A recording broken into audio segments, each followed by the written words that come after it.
अब हम पढ़ेंगे अपना gastro retentive drug delivery system. Gastro से याद रखो, हमें इसको गैस्ट्रिक में रेजिडेंस टाइम इंक्रीज करने के लिए, क्या प्रोलॉन्ग रेजिडेंस हो सके गैस्ट्रिक में, उसके लिए हम अपनी यहाँ पे GRDDS यूज करते हैं। उससे हमारी जो बायो अवेलेबिलिटी है वो बढ़ती है और हमारी जो थेरेप्यूटिक एफिकेसी है वहाँ भी हेल्पफुल होता है। अब इस सिस्टम से बेनिफिट क्या है? बेनिफिशियल ये इसलिए है क्योंकि हमारी जो ड्रग प्राइमरली एब्जॉर्ब होती है स्टमक में या अपर इंटेस्टाइन में, तो उसमें वहां पे वो बेनिफिट शो करता है। ठीक है, अब देखो हर ड्रग ना हर जगह एब्जॉर्ब नहीं शो करती, एब्जॉर्प्शन नहीं शो करती। कुछ कुछ का जो एब्जॉर्प्शन विंडो जो होती है बहुत नैरो हो जाती है, अनस्टेबल हो जाते हैं। जैसे हमारा इंटेस्टिनल हो गया, या कॉलोनिक इन्वायरमेंट में क्या होता है, हमारी कुछ पर्टिकुलर ड्रग्स ऐसी होती हैं जो जिनका जो आप एब्जॉर्प्शन विंडो देखोगे ना वो इतना अच्छे से एब्जॉर्ब नहीं हो पाती। तो उसका क्या करेंगे, स्पेसिफिकली उनको टारगेट करेंगे कि वो कहाँ जाकर एब्जॉर्ब हो, स्टमक में और अपर स्मॉल इंटेस्टाइन में। ठीक है, ये हमारा एक तरीके से रोल है इनका GRDDS का यूज करने का। अब एडवांटेज क्या होता है, हमारी बायो अवेलेबिलिटी बढ़ जाती है। हमारा जितने लंबे समय के लिए ड्रग हमारी गैस्ट्रिक में रहेगी उतना अच्छे से हमारे ड्रग का एब्जॉर्प्शन होगा, और जो जिस बेसिस पे आप देख रहे थे ना कि नैरो एब्जॉर्प्शन विंडो है वो ज़्यादा अच्छा हो जाएगा, बेटर हो पाएगा।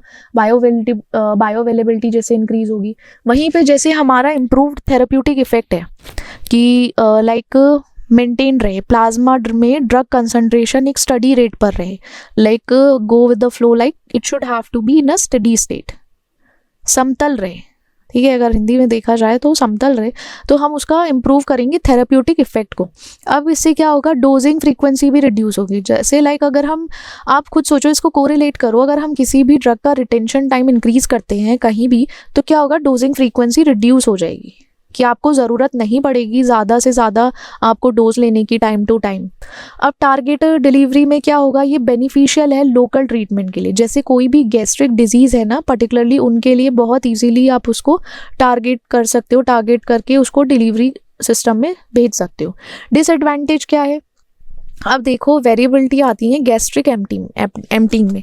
अब आप ये नहीं कह सकते कि कितना टाइम पीरियड या कितना वेरिएशंस होता है गैस्ट्रिक एम्प्टी करने में। गैस्ट्रिक एम्प्टी में जो उसका कंटेंट होता है वो एम्प्टी भी होगा, तो गैस्ट्रिक रेजिडेंस टाइम है वो अनप्रिडिक्टेबल है, क्योंकि हमारा जो फिजियोलॉजिकल फैक्टर है वो थोड़ा सा वेरिएबल होता है या वेरिएशन शो करता है अकॉर्डिंग टू पर्सन। तो वो एक तरीके से वो डिसएडवांटेज है। अब पोटेंशियल फॉर गैस्ट्रिक इरिटेशन, अगर कुछ टाइम ऐसा हो सकता है कि अगर हमारा प्रोलॉन्ग कांटेक्ट रहा गैस्ट्रिक से, तो गैस्ट्रिक म्यूकोसा में इरिटेशन हो सकती है। चांसेस हैं वहाँ पे गैस्ट्रिक म्यूकोसा में कुछ ना कुछ अल्सर फॉर्म हो सकता है, कुछ हो सकता है, चांसेस हो सकते हैं पोटेंशियली, लाइक ऐसा नहीं है कि फॉर श्योर हो। कॉम्प्लेक्स फॉर्मुलेशन है, आप इसको डिज़ाइन करने में थोड़ा सा सफिस्टिकेटेड है, डिज़ाइन करने में, बनाने में, क्योंकि हमें उसका रिटेंशन टाइम और रेजिडेंस टाइम मेंटेन करना है एक पर्टिकुलर इन्वायरमेंट में, उसके बेसिस पे बनेगा। अब जो अप्रोचेस हैं GRDDS की वो क्या है, इसका जो हमारा मेन एम है ना, प्रोलॉन्ग कंट्रोल ड्रग रिलीज कहाँ पर, स्टमक में, जिससे क्या होगा वो आप सबको पता है, अपना थेरेप्यूटिक एफिकेसी इंप्रूव करना, बायो अवेलेबिलिटी ड्रग की इंप्रूव करना, कि with a narrow absorptive window in the upper GI tract. ठीक है, अप्रोचेस क्या है, जैसे फ्लोटिंग सिस्टम है हमारा, या हाई डेंसिटी है, इन्फ्लेटेबल है, या गैस्ट्रो एडहेसिव है, तो उस सिस्टम में कैसे अप्रोच करोगे इनको, पर्टिकुलर GRDDS को। हमारा जो फ्लोटिंग सिस्टम होता है ना, वहाँ एक मैकेनिज्म जो हम फॉलो करते हैं, इसका मैकेनिज्म ये है, हमारी जो डोजेज फॉर्म है ना वो लोअर डेंसिटी की होनी चाहिए। उसकी डेंसिटी हमारे गैस्ट्रिक फ्लूइड से कम होगी तो क्या करेगा, वो हमारे स्टमक कंटेंट के ऊपर ही फ्लोट करता रहेगा एक तरीके से, क्या करेगा, बायोएंट रहेगा जब तक कि हमारा ड्रग रिलीज होना ना शुरू हो जाए।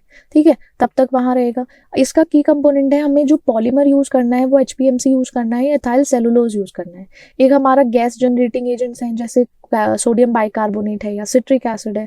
सिट्रिक एसिड हमारा CO2 प्रोड्यूस करता है बायोन्सी के लिए, कि ऊपर वो फ्लोट करता रहे, यहाँ पर तैरता रहे स्टमक कंटेंट के ऊपर, और जब तक वो अपनी ड्रग को रिलीज नहीं करता, जब तक ड्रग्स को निकलने नहीं देता, तब तक वो हमारा एक तरीके से, आप फ्लोटिंग सिस्टम से ये मान लो, हमारा जो भी डोजेज फॉर्म है वो लोअर डेंसिटी में होगा, वो स्टमक कंटेंट के ऊपर फ्लो करेगा और तब तक रहेगा जब तक कि उसकी ड्रग रिलीज ना हो जाए। टाइप्स कैसे, जैसे एफरवेसेंट सिस्टम की तरह आप सोच सकते हो, एफरवेसेंट सिस्टम भी हो सकता है, नॉन एफरवेसेंट। एफरवेसेंट में जनरेट करेगा CO2 जिससे कि वो फ्लोट कर सके। ठीक है, ऊपर तैर सके। नॉन एफरवेसेंट में हमारा वो रिलाई करेगा कि हमारा पॉलीमर ना स्वेल्ड अप हो जाएगा, जब वो स्वेलिंग हो जाएगी पॉलीमर की तो वो ऊपर ऊपर रहने लगेगा, स्टमक कंटेंट के ऊपर ही तैरने लगेगा। एप्लीकेशन जैसे ड्रग एक्टिंग है, स्टमक में एंटी एसिड्स हैं, ठीक है, जो ड्रग एब्जॉर्ब होते हैं कहाँ से, स्टमक से, जैसे लीवोडोपा है, एंटी एसिड्स है, फ्यूरासिमाइड है, उनका जो नैरो ड्रग एब्जॉर्प्टिव था अपर इंटेस्टाइन में, वहाँ पे हम इनको यूज कर सकते हैं, ठीक है। वहीं हमारा हाई डेंसिटी सिस्टम आता है। हाई डेंसिटी सिस्टम में आप सोचो कि जो हमारा डोजेज फॉर्म को हम क्या करेंगे, सिंक कर देंगे बॉटम, हमारे स्टमक के बिल्कुल बॉटम में नीचे सिंक कर देंगे। कैसे, हम उसकी जो डेंसिटी है वो बढ़ा देंगे कि डेंसिटी बढ़ा, देखो लो डेंसिटी करके तो वो फ्लोट होने लगता है, हाई डेंसिटी करके वो नीचे बॉटम में सेटल हो जाता है, ठीक है, वहीं रहेगा जब तक रिलीज ना हो। और हाई डेंसिटी मटेरियल जैसे हमारा बेरियम सल्फेट है या जिंक ऑक्साइड है, इसको यूज करोगे। एप्लीकेशन क्या है, जैसे कहीं भी कोई ड्रग है जो गैस्ट्रिक इरिटेशन कॉज करिए, वहाँ पे यूज कर सकते हो। सेंसिटिव एरिया से दूर रखकर आप इसको लोकली स्टमक में यूज कर सकते हो, एक्टिंग करेगी हमारी लोकली स्टमक में, अपर इंटेस्टाइन में एब्जॉर्प्शन हो जाएगा, वहाँ पे इसका होगा, ठीक है। अब इन्फ्लेटेबल सिस्टम को देखो, कभी कभी क्या होता है, हमारी कितना भी फ्लोट कर लो या बॉटम में कर लो, बॉटम से कभी कभी वो चलो पाइलोरिक स्फिंक्टर के थ्रू पास हो गया, तो कैसे करोगे, तो वो क्या करेगा, इन्फ्लेट हो जाएगा, इन्फ्लेटेबल हो जाएगा, जिससे कि वो प्रिवेंट करेगा अपने आप को स्टमक के थ्रू जो पाइलोरिक स्फिंक्टर है उसके थ्रू पास हो जाए, जिससे कि वो प्रोलॉन्ग लंबे समय तक वहाँ पर रह पाएगा। इसका की कंपोनेंट जो है हमारा ड्रग कोर है, drug core with an inflatable cell होगा। उसमें क्या होगा, हमारे गैस जनरेटिंग एजेंट होंगे, जैसे सोडियम बाइकार्बोनेट है, वो CO2 प्रोड्यूस करेंगे तो वहीं इन्फ्लेट हो जाएगा, वो वहीं रहेगा, ठीक है। एक तो आप इसको सोच सकते हो बैलून सिस्टम की तरह, ठीक है, इन्फ्लेट हो गए, ये स्टमक में रहेगा बायोंसी के लिए। और हमारे कोलैप्सिबल कैप्सूल्स जो होते हैं, जैसे इन्फ्लेटेबल चैम्बर सील्स होती हैं, वहाँ पे वो ड्रग रिजर्वॉयर की तरह भी एक्ट ऑन कर सकता है, यूज कर सकते हो। जो ड्रग हमारी एब्जॉर्ब होती हैं स्टमक में या अपर इंटेस्टाइन्स में, वहाँ पे इनको यूज करोगे तो लंबे समय तक ही वहाँ रहेंगी, टिक पाएंगी। और हमारा जो कंट्रोल ड्रग रिलीज है उसका एक्सटेंडेड, अगर बहुत लंबे समय तक आपको थेरेप्यूटिक इफेक्ट्स देखना है तो वहाँ भी इस सिस्टम को हम यूज कर सकते हैं। फिर है हमारा गैस्ट्रो एडेसिव सिस्टम या बायो एडेसिव सिस्टम भी बोलते हैं। इसमें क्या करता है, ये हमारा एडेयर करता है गैस्ट्रिक म्यूकोसा को हमारा बायो एडेसिव पॉलीमर यूज करके, जिससे क्या होगा, हमारा बहुत लंबे समय तक ये गैस्ट्रिक में रहेगा, प्रोलॉन्गिंग गैस्ट्रिक रेजिडेंस टाइम होगा वहाँ पर। और की कंपोनेंट्स ये हैं, ये किससे बना होगा, हमारे बायो एडेसिव पॉलीमर से। HPMC है जैसे, उसमें चिटोसन है या पॉलीएक्राइलिक एसिड हो गया या कार्बापोल हो गया, वहाँ पे हम एक तरीके इसका गैस्ट्रो एडेसिव देख सकते हैं, बायो एडेसिव सिस्टम भी हम इसको बोल सकते हैं। इसमें हमारा जैसे बायो एडेसिव टैबलेट होता है ना, बायो एडेसिव टैबलेट एक ट्रेडिशनल टैबलेट है जिसमें एडेसिव प्रॉपर्टीज होती हैं, ठीक है।